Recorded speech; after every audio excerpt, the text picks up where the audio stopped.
And then come out.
Election is over tonight.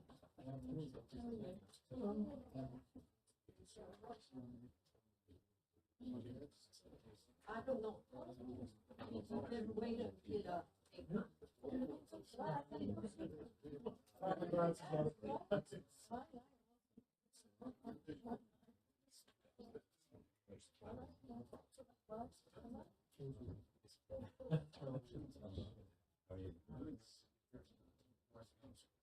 Yeah, well, I didn't hear it. Yeah, she held it. She said I don't think she had it. I didn't see it before. Wasn't it somebody's tweet about time? It's awesome. It's a little bit outside, like 7 more.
That's me, sorry.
Overridden.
Takes a team. It takes a team. Hi, everybody. Thank you very much for being here. Appreciate it. Welcome aboard.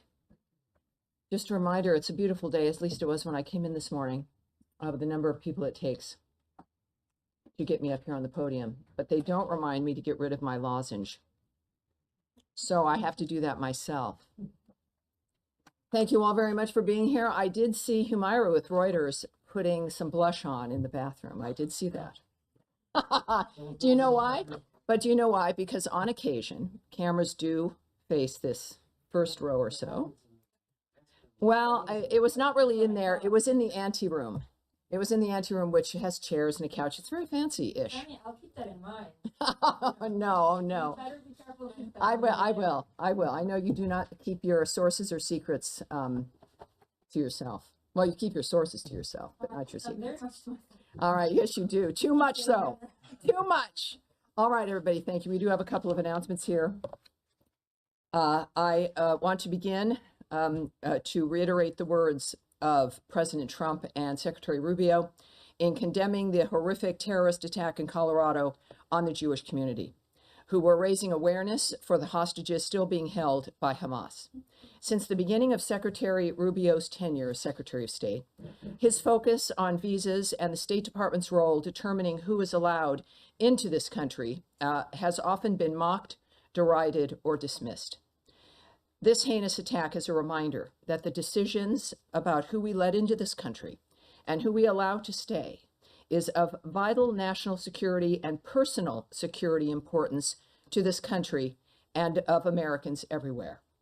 As Secretary Rubio notes about this attack, quote, all terrorists, their family members, and terrorist sympathizers here on a visa should know that under the Trump administration, we will find you, revoke your visas, and deport you. Also today, the State Department is taking steps to impose visa restrictions on several Central American government officials who are responsible for deals with the corrupt Cuban regime to import medical personnel in their forced labor scheme. As Secretary Rubio notes, these steps promote accountability for those who support and perpetuate these exploitive practices. The Cuban labor export program abuses the participants, enriches the corrupt Cuban regime, and deprives everyday Cubans of essential medical care that they desperately need in their homeland. Our goal is to support the Cuban people in their pursuit of freedom and dignity, all while promoting accountability for those who contribute to a forced labor scheme. By pursuing these visa restrictions, the U.S. is sending a clear message about our commitment to promoting human rights and respect for labor rights worldwide. We encourage other nations to join us in this effort, end quote. Further, we are closely monitoring Mount Etna's eruption yesterday. We are not aware of any U.S. citizens affected at this time, and we are monitoring the situation closely. We strongly encourage U.S. citizens in the affected area to monitor local news and follow the emergency instructions provided by local authorities. We will provide information to U.S. citizens in the area through the Smart Traveler Enrollment Program messages, our consulate websites, social media, and at travel.state.gov as necessary. This is also an important reminder for all Americans traveling to enroll in the Smart Traveler Enrollment Program at step.state.gov. That's step.state.gov. And that is what I have for you right now. Looking forward to your questions. Let me get this managed here as we move into the day with a number of issues I know on your plate. Sean Tandon. Thanks. Can I start with Gaza? Certainly. I know that Caroline Levitt spoke to this a while ago, but yesterday Ambassador Huckabee in Israel made a statement saying that media reporting is incorrect in terms of saying that there were incidents. Today we had the Red Cross saying that 27 people were killed, and Israel saying that confirming that they opened fire at first as warning shots in their description of how it transpired. Does the U.S. have anything to say about the deaths today and what it means for the aid effort there? Well, the first thing I'd like us to not do is conflate different episodes. the earlier Huckabee statement, of course, the ambassador in Jerusalem for Israel.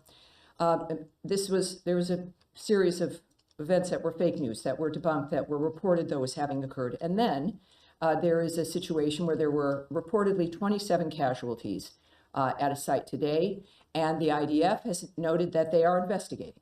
So I think that there's an important difference. It's important for us to recognize the difference, certainly in a war zone, but when there is news that is not true, for us to be able to point that out. But then also, as we appreciate the fact that the IDF is investigating the latest incident, and we'll be watching that report and investigation and keep you advised. Well, can I follow up on that? I mean, you're not disputing that there are 27 casualties today. I mean, regardless of. Well, clearly the IDF is investigating a situation where there were casualties. Okay. So it's a number I can't confirm yet, but clearly we're going to get more information, and we'll be watching that, monitoring that closely. Sure, but with the investigation, does this give any pause to thoughts about how this is running?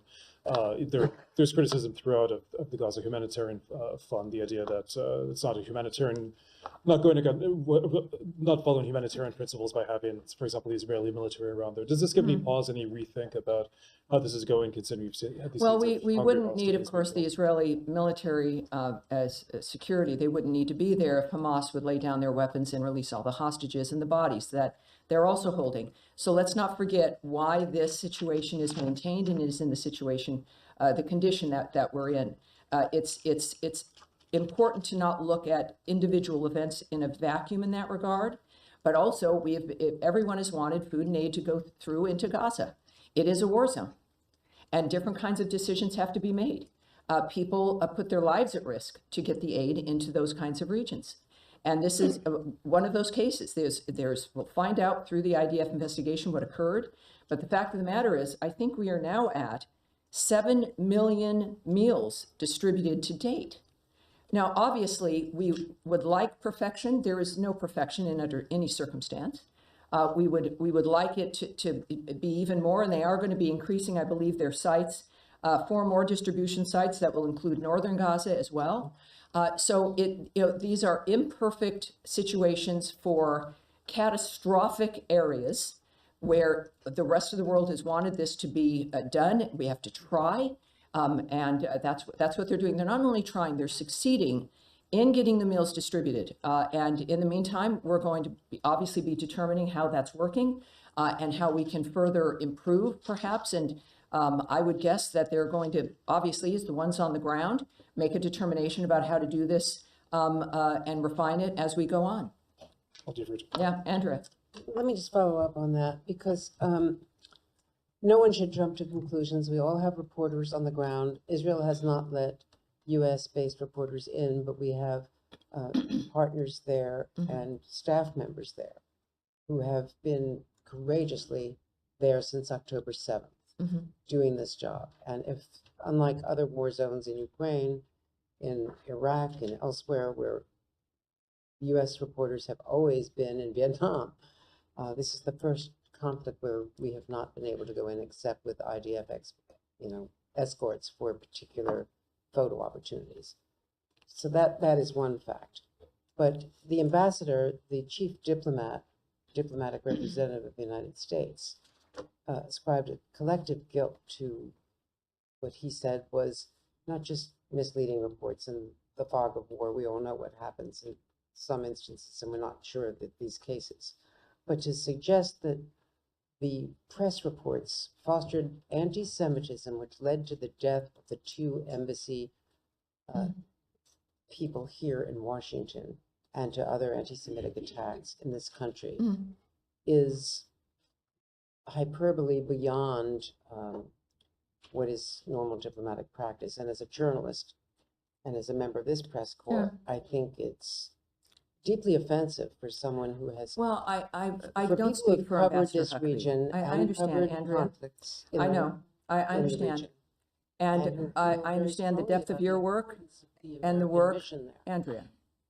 I understand your work, the depth of your work, the work of people who cover war, and the dangers that exist. I don't speak for Ambassador Huckabee. I'm not going to parse what he has said, but what I can tell you is that inevitably, as we have all watched, the kind of Jew hatred and anti-Semitism that has been promulgated through media has been nonstop, even after October 7th.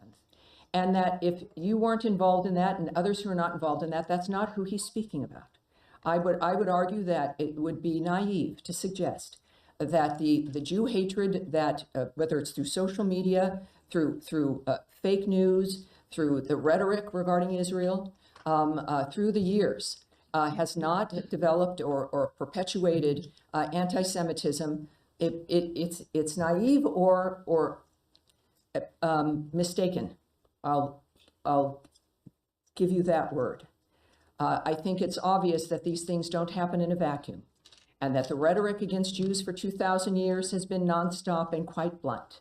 And it hasn't stopped. And the world, and the way the world has responded recently in the 21st century to the attack on Jews, including what's been going on at American universities, has been obscene.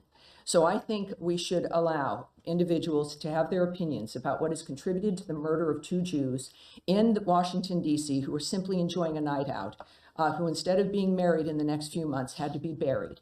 I think that this is not the argument, but it is the story, in that we are fighting a great deal with these stories about who's responsible, the focus on Israel, the nature of who's been attacking in that region, the responsibility of Iran, that we get food in, that's not good enough. What happens with Israelis and what they say is not good enough.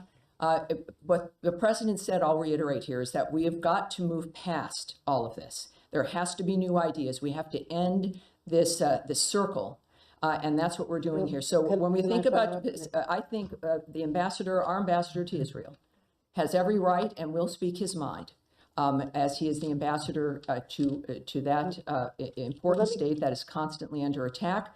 And it is a reasonable understanding of what has affected people worldwide, which is a rhetoric that has normalized the hatred of Jews and in some cases romanticized it. And we have to stand up against it, and we will, but I'm not going to condemn him for that. May I follow up on the distribution of food, though? Because Certainly. let me just say that there is widespread criticism and actually there is. self-criticism by the consulting group that was supporting the foundation, which is backed out of it, that the distribution system was not as professional as either the Wow. UN, or the World Food Program and other people who are used to working in this area, and that there should have been more distribution points where people would not have been told to line up and be Andrea, targeted. Let me just finish my- you know let me what? just But finish these my questions now, these are critiques of an environment that we've talked about regularly every day. Every time I'm up here, it is this critique of, I say 7 million meals have been distributed, but you know, it would have been, but not for you. It should have been those guys over there or these people over here. Over the last 3 years with the UN or the World Food Program, no one has distributed 7 million meals to Gaza. Many hundreds of thousands of people in Israel, as well as the Hamas, the families of the people being held by Hamas, are protesting this food decision. The former defense minister criticized these decisions. There is plenty of internal Well, I'm dispute over sorry, these Andrea, policies, which I has nothing to do with understand. I understand. I don't think any of us are going to be protesting 7 million meals being distributed. That when we think about what the story is, there in that region and in general with everything that happens, someone's not going to be happy. Someone's going to think it could have been done a better way. And yet it wasn't being done. It wasn't being done. This managed to be done. It is continuing on. I want as many meals to be distributed as possible. They seem to be doing that. And I understand everyone has their opinion. But this is not a debate about, you know, who would have had the better idea. This is what's happening. And the meals are being distributed. And I thought after 3 months of being harangued in this room by many of you about, don't you care about the starving Gazans? 7 million meals, and now we're being harangued about it's not by the right people. We have to move on from that. Yes, sir. I'd like to just follow up on your opening, if I could. Certainly. You said about the Boulder terror suspect that Secretary Rubio has said, all terrorists, their family members, and terrorist sympathizers here on a visa should know that under the Trump administration, we will find you, revoke your visas, and deport you. The terror suspects' family members are in ICE custody now. Have their visas also been revoked by state? I will not speak to the action taken for these individuals, so I can't confirm or deny that. I would say now, of course, this is in ICE's realm and perhaps also in DHS, and you should ask them about the next steps that they're taking and what will happen to the family in this But regard. the revocation of the visas is in State Department's realm. Well, but as I said when I opened, I'm not going to address that, whether that's occurred or not. Tammy, sorry. Can Oh, yes, Matt, please, Matt Lee. Sorry, I just wanted to ask. Don't be sorry, you're never sorry. Well, But that's all right. you're right. Neither am I'm I. not. I want to ask one question about Gaza, but first, Yes. is there paper coming out on this Cuba, or the Latin America Cuban doctors? Yes, there is. 'Cause As I a have- matter of fact, Oh, okay, because it unless I should- missed it, I I haven't think this seen should it already yet. be out. It should already be out. Oh. So you will have a statement from the secretary regarding the so-called Cuban doctors Okay. forced labor framework. I would suspect we'll also see a tweet. Might want to keep an eye on the secretary's Okay. accounts. But yes, you All will right, have sorry, a I more hadn't extensive seen it, statement. but I have really poor service in here, so I can't always see it. I just back on to what Andrea was talking about. Yeah, so it is still correct that the GHF, this foundation, there is no U.S. involvement in it. There's no U.S. personnel involved or working for it. That is correct, right? I have said, I think we've all been saying that, in fact, the Gaza Humanitarian Foundation is an independent organization. It does not receive U.S. government funding. Right. Nevertheless, we are constantly looking, of course, for creative solutions to get aid into Gaza without, Right, but there aren't any U.S. officials working there's, for it the or with Gaza, it. it does not receive U.S. government funding. Right, but there aren't any U.S. officials working for it. It does or not with receive U.S. government funding. That's the last time I'll repeat that sentence. Okay, so how do Right. you know that all these reports are wrong if you don't have people on the ground? Well, it's amazing how there are I'm not people on- saying they are right. I just would don't- say that also, it's, I don't think we need someone whom you know personally or is assigned to you to be in a region to understand what's happened on the ground. It's the State Department, it's the United States government, it's the ambassador in Israel. And I think that there's a point where there has to be recognition that we have a sense and we know, more than a sense, that we know what's happening on the ground. Okay. All right, Nadia. Thank you, Tammy. I want to address the high number of civilian casualties in Gaza. On average, is 80 to 100 people, mainly women and children, are killed. Your predecessor defended Israel policy for years, but now that he's out of government, he said that basically he believes that Israel is engaged in some aspect of war crimes. Does this administration share this point of view, regardless of what Hamas did, and it's just completely separate of what's happening in Gaza now, considering the incidents, but the high numbers of civilians being killed every single day, including children who've been burnt alive? I would caution that very often the media carries the reports that come from Hamas. And I would just, I think to look at those numbers with some suspicion. On someone's opinion about what Israel is or is not doing, everyone has an opinion. And everyone has the right to express that opinion, but I'm not going to comment on what someone else thinks is going on elsewhere. Yes, pink jacket. I actually have a question that was sent from a fellow journalist, and I promise I'll And ask tell me if your I name get a and question. your outlet. Rima with Al Arabi TV. Okay, hi. The question is this. Today, an article from the media line reported that the United States is considering imposing visa and trade sanctions on Chile due to the Chilean government's decision to hold weapon purchase from Israel. Additionally, the Chilean government confirmed that Mr. Rubio reached out last Friday to express his concern regarding the relationship between Chile and Israel. Can you confirm the details of the call and provide information on whether the U.S. is evaluating these sanctions? Well, we have a tendency to not remark on anonymous comments of things that may or may not have happened. So I can have them take back questions about the situation with Chile, but we'll get that to you later. And a yes, question sir? about If it's something that I can actually comment on, and maybe not an I hope anonymous comment No. presented by someone else to you. Who is going to be after Morgan Ortegas, the envoy to Lebanon? And the reason I'm asking is because I'm going to be there next Right. week. So I just Right. wanna- I'm not going to speak on personnel here or decisions that will be made by our special envoy. Yes, sir. Just on the I mean, you'd said that there was a sense that people were criticizing this because it was the wrong people doing it. Isn't it more about the mechanism that's been used? And the UN and all the major aid agencies have warned that if this kind of system was used, which places hungry and desperate people in very close proximity to Israeli troops who have previously used lethal force for crowd control, that situation is extremely dangerous. And they'd also said, there are risks for a whole load of other reasons as well. But they were warning for weeks, and that's why they didn't want to get involved in this, because it breaches all of the decades of expertise on delivering aid neutrally in a war zone to get to civilians, and that being the priority, to get to the maximum number of civilians. I mean, do you heed any of that advice or warning now, given what's happened over the last 48 hours? Again, this is not our project. It is something that I think everyone's been and will be optimistic about. I like the idea that 7 million meals have been distributed. So, and then there is criticism that comes in. I would suggest that because it's a war zone, there was never going to be a perfect dynamic, except there was a ceasefire. And we were also moving in food and aid during the ceasefire. And then Hamas decided that, no, that's not good enough anymore, and started up again. So, our commitment isn't just because in good times, or because it's easy, or because it's safe.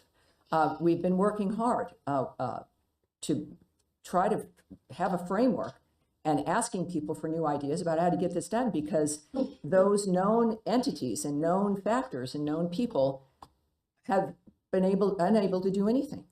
So when we can wax lyrically about the past and people have better ideas and we're afraid of this. This is, yes, moving into a war zone run by a terrorist group, where you need the defense of people with guns because it's a war zone and they indiscriminately kill people, and they're still holding hostages. But you want to get food in there, and we've got to do it. And so I think that there's a framework of, yes, either the well-known stalwart entities that warned that you don't need to be warned, it's a war zone. We know there's going to be some issues, but that should not do this. It's been done, it's happening. It is, yes, dynamics are dangerous, and there are 7 million meals that have been distributed. I can't stress enough that is the story, and that will always be the story. And in the meantime, hopefully things will be refined and people learn. Nobody wants this environment. And we wouldn't have it if Hamas actually behaved like human beings. Can I just clarify? Right? Can I just Yes. clarify on one, which is just one thing you said earlier, which you said that Israeli troops wouldn't have to be there if basically Hamas surrendered. But my understanding is that's not the position, because we've had very senior ministers in the Israeli government say that the objective here now is to control and occupy the area, to clear it, and to basically to build. Well, I'm sure. Yes, there's. I know. I see the newsletters and I see the magazines and the scholarly discussions about what Israel's really doing or not doing. All I know is that prior to this delivery of 7 million meals, the questions were, when are you going to get food into Gaza? It's happened. And now we can surmise and wonder and critique and point to others. But I think the story remains that this is the only way that has worked and that has been engaged with. And it's nice to sit in an air-conditioned office and critique those who are on the ground distributing meals. But that is going to remain the focus. Humaira, let's try again. I do have a question about this, but then Of I'm course. going to move on to Iran and Ukraine. Of course. Just to get this from you, in light of everything we've discussed here, and in your answer to Matt, you have emphasized that U.S. does not fund this effort, but the United States, in light of everything that's happened over the past couple of days, will continue supporting this effort. Is that right? Oh, well, here's what I know. Or again, is there because like it's work not- for an alternative? See, I love you frame a question where it's important to ask the question, but it's also, that I'm not going to speculate on decisions that are made, not by people here, but by people elsewhere, not in the State Department. So I can't speak to what is their decision-making, what's going to affect that decision-making, but it's not a decision the State Department's making. I can't answer that first question, that it's going to continue on no matter, I can't answer that kind of a question. No, then like the administration has been very supportive of this effort. Are you going to keep supporting Yes, this effort, or is there? we've been vocally supportive, like as one would hope, about the nature of the structure of getting food in. And so far, of course, because it's imperfect, because of the arena in which it's in, that 7 million meals have been distributed. I'm impressed with that number. I hope other people are as well. Okay. On Iran, are you able to tell us like the latest on the talks after there's been so much reporting about the U.S. proposal, which is effectively allowing Iran on a limited basis for low-level uranium enrichment for a TBD period of time? Is there going to be a new round of talks anytime soon? Well, you did see the President Trump tweet, didn't Yes, you? but I didn't think that would completely negate the reporting. I appreciate that. I think that's the biggest guffaw I've had here. The thing that matters when it comes to American policy and what's happening is what President Trump thinks and says. This is the Trump administration. It is sometimes an unusual communication structure, as we've learned here in this very room. But the fact is, President Trump tweeted that there is going to be no uranium enrichment. Does the President of the United States, not just any president, but Donald Trump, does his opinion that he makes public trump news media reports? I think so. No, you know better than that. No, as in the whole sticking point here is to try to come up with some sort of a formula that's going to be acceptable. Well, that's a to very both different thing sides. than what you just noted. So let me just make sure it's clear. The president has made clear and is the final word, obviously, and has been literally the final word in this regard. There will be no uranium enrichment. Now, if you're seeing reports about what the deal is, obviously that's incorrect.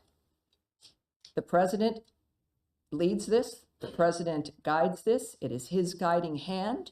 It is the American people are happy with that. They elected him for his expertise and his focus. So President Trump's, not quite sure where you would think where President Trump's statement would not be the final dynamic here, and that in fact maybe reports could be wrong. That's not what I said. All right. So are you saying that there was no proposal verbally or written or in any way presented to the Iranians? I'm not going to allowing comment for a on full how the formula. negotiations, Humaira, I'm not going to comment on the process of negotiations. We've been as clear as we can with the various negotiations, the discussions that have been going on over a period of weeks.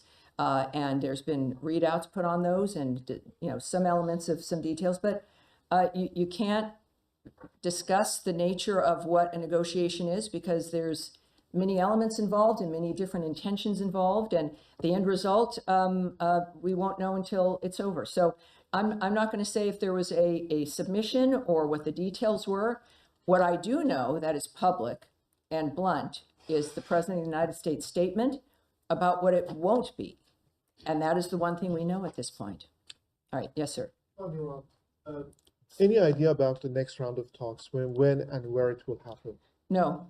And the other question, Senator Schumer yesterday accused the president on folding on Iran and said that the administration is getting ready to sign a secretive side deal with Iran. Any comments on this? No.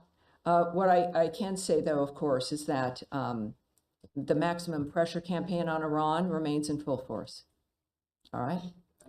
Yes, ma'am. On Humaira's question on Iran, would you say that optimism that was expressed by the president last week is still there? He seemed very positive about prospects. Do you still see them moving forward, or are they kind of a standstill? There is no one's happy when people are killed. This has been the driving force of his decisions since January 20th and before, is to save people's lives and to be a peacemaker and to get these horrible things to end. So, of course, all of us are affected by that. At the same time, 7 million meals. Sorry, Iran, Tammy. Oh, Iran. Yeah. All right, well, his optimism on that is Yeah. true as well. I mean, you've got... You still believe they're moving forward apace? His actions, and his statements are based in the nature of the conversations that he has, that he knows are being had, and his understanding of why people are doing what they're doing and what we can do as a nation to mitigate that. And he has been very vocal on his optimism in that regard as well. I have not heard anything to counter that, but again, I'm not in those rooms and I'm not going to read his mind.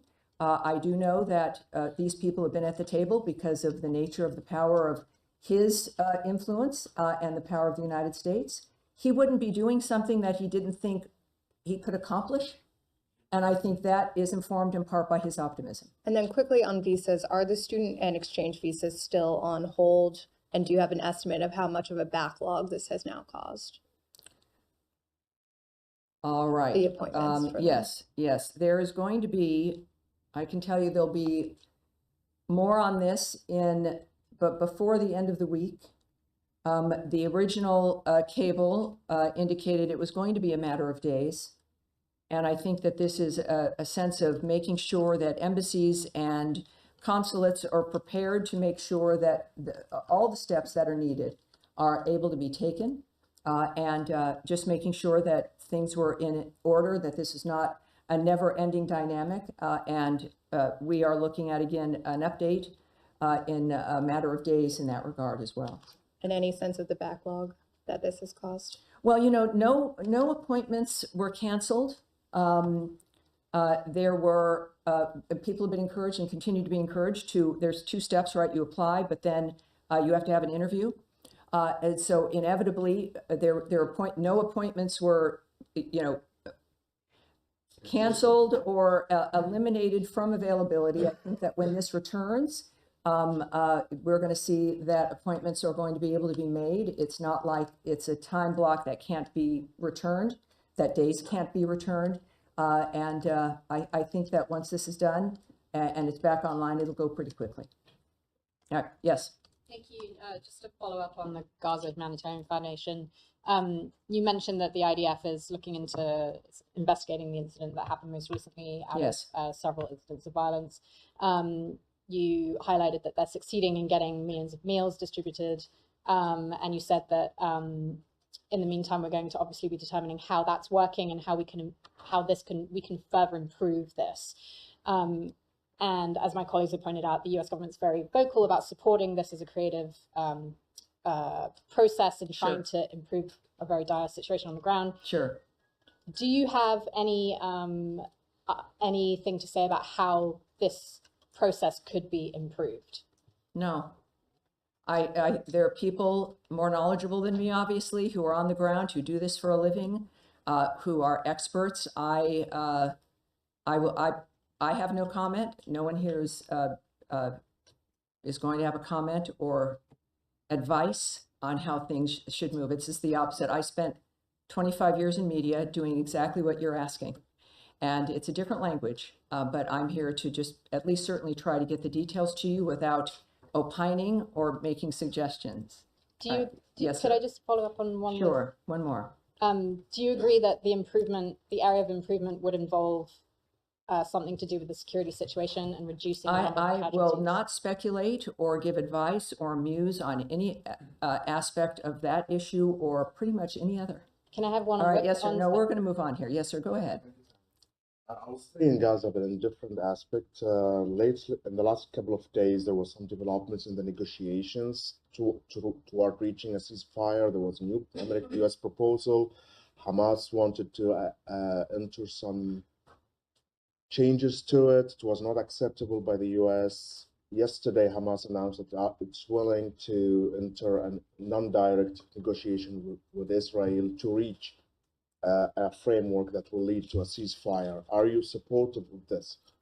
Well, I'm here to tell you what we know at this point. I'm not going to discuss something that is either in the midst of something being discussed with a foreign country. It's not my position to do that. At the same time, of course, we've made it clear that Hamas has to stop acting recklessly. We certainly can note that. And as S.E. Witkoff had noted, Hamas's recent response to the existing offer was totally unacceptable and only takes us backward. So, these are the people on the ground who will make those kinds of decisions, but I'm not going to comment on something that is still speculative. Yes, sir. Thank you, Tammy. I want to move to Ukraine, if I may. I want to get your reflection. Yes, of, please. Let's do that. the events of past couple of days and also next 2 days. I know that the Ukrainian delegation is in town. I understand they were in this building this morning. We are in the second week of the president's latest 2 weeks deadline, if you want. And the Ukrainians said that yesterday they met with the Russians, and whatever they put on the table, which was the last minute, they didn't have time to respond. Is it your concern that they're slow walking the process, and what do you expect from the talks in the next 2 days? Well, I would disagree with your characterization that it's the latest 2 weeks deadline, right? Is that what you meant? There is again a commitment to not have this go on for months or to have meetings about meetings. It's not going to go on for a year.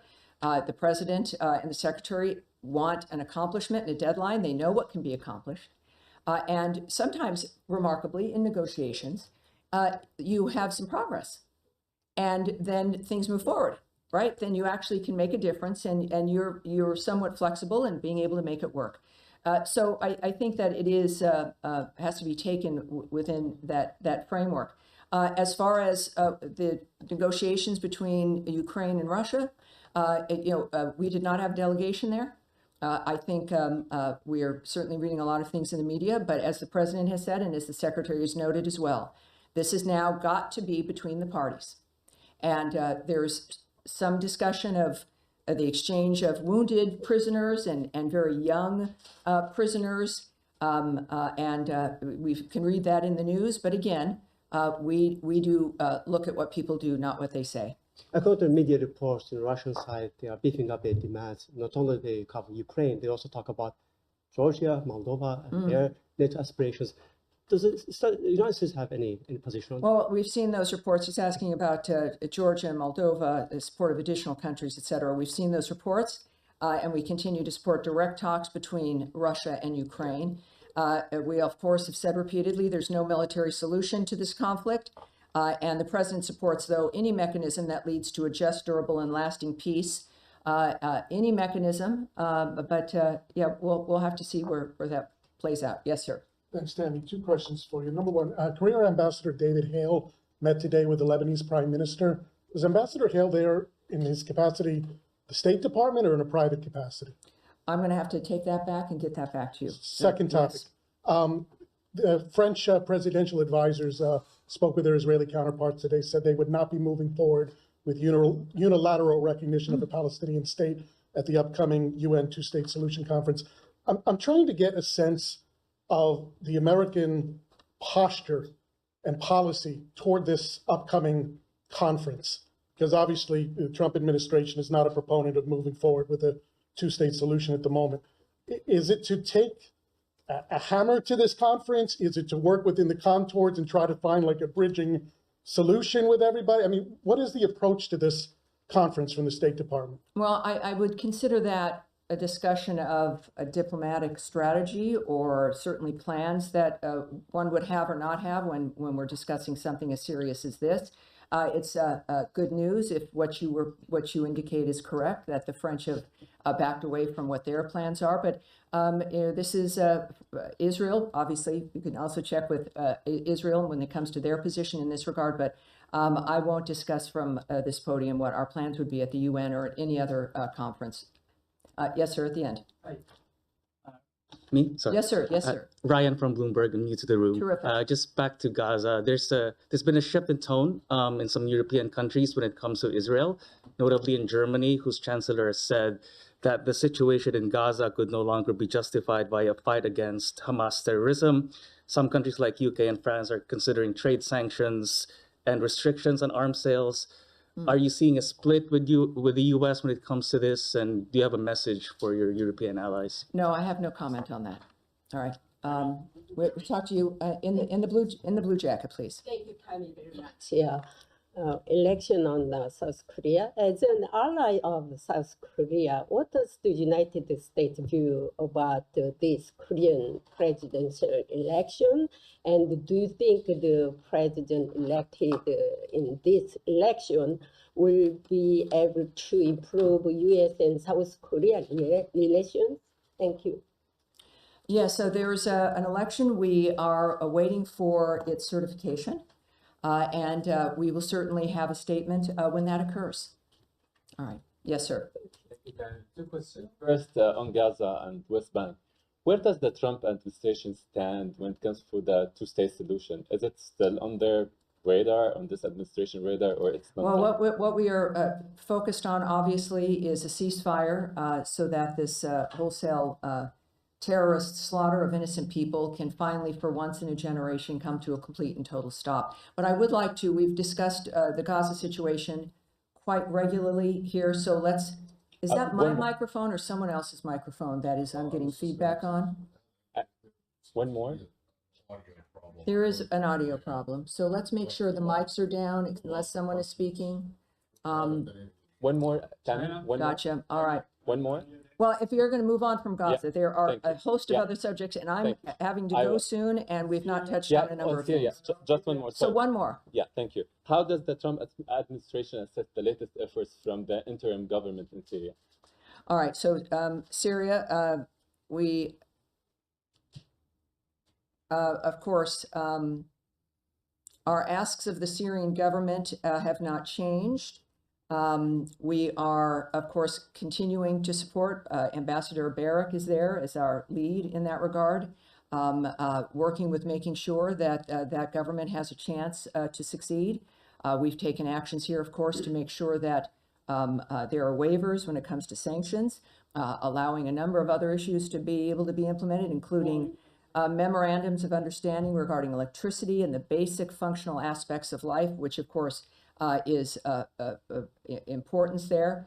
So I think that we're in a wait and see with an effort that we've made to make sure they have the greatest chance to succeed within a continuing expectation of making sure that every Syrian is involved in this process and that terrorism is something, and ISIS in particular, is something that is continued to be defeated in that region. So it is so far, again, with Ambassador Barak, who's got a great Twitter account, I should say X, and he's very prolific in his statements and very open and transparent.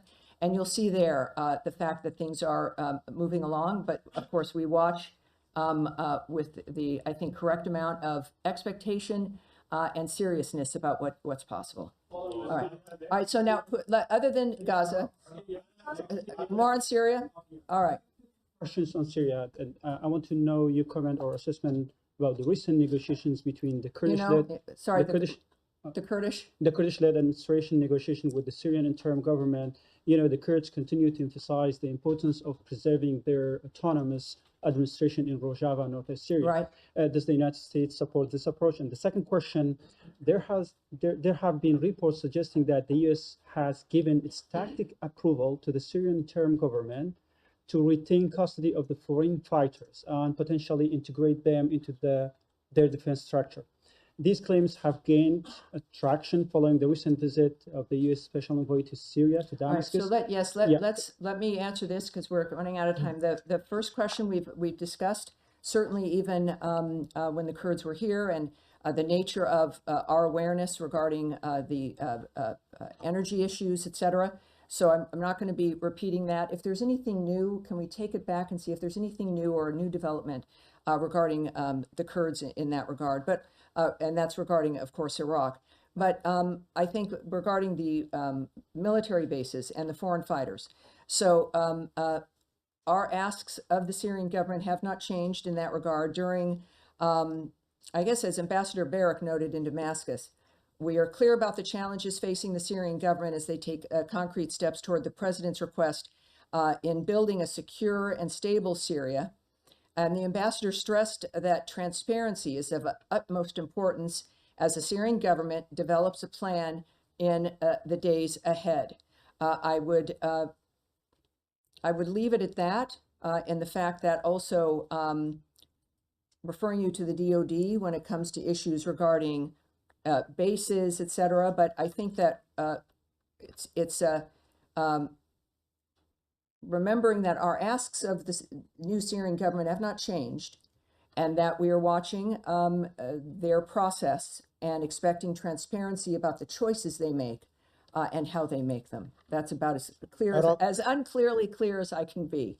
All right, we'll leave it with you. What? Apparently, a security alert went out yesterday from the U.S. mission to Mexico, warning Americans to use caution when using dating apps in various locations. I think that alert should probably be global. I don't know about. Well, apparently, some people are getting kidnapped and held for ransom. Well, is there any additional information or warning you can provide? I don't. We can check on the dating apps these days when we worry about kids online and everything that goes on. It's something that I'm not read into enough to even riff about. But it's if clearly if that is occurring, it's a serious dynamic. People should in fact be aware of that wherever they are when it comes to meeting strangers using the internet. All right, that's it. I'm glad we ended on that point. All right, thank you everyone. I appreciate it.